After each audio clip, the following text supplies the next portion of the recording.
I'm doing this video to demonstrate the output that is needed for these story problems. So this will be a demo for the first problem.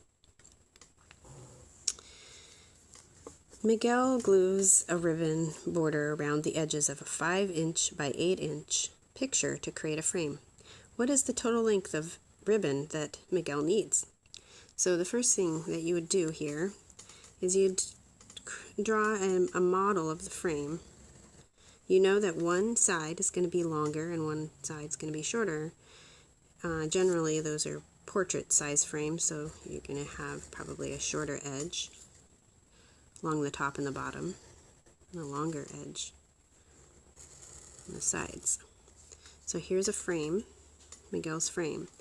Now we're going to label what we know. We know that the edges of a 5" by 8" picture. So we know that the long edge is going to be 8, short edge is going to be 5.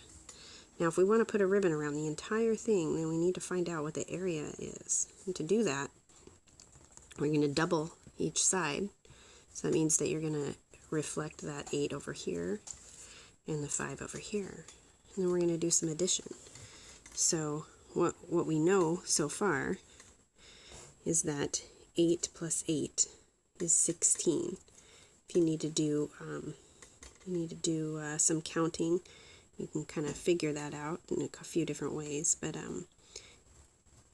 one of the things that I like to do is go ahead and write them one over the top, and then 8. I can start with 8 and then count up in this case.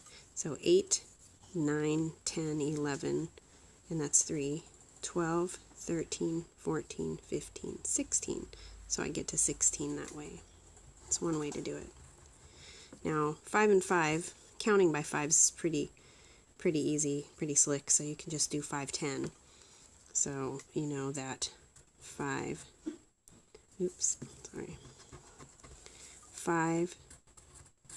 plus 5 is 10. So now you've got part of that area. So 16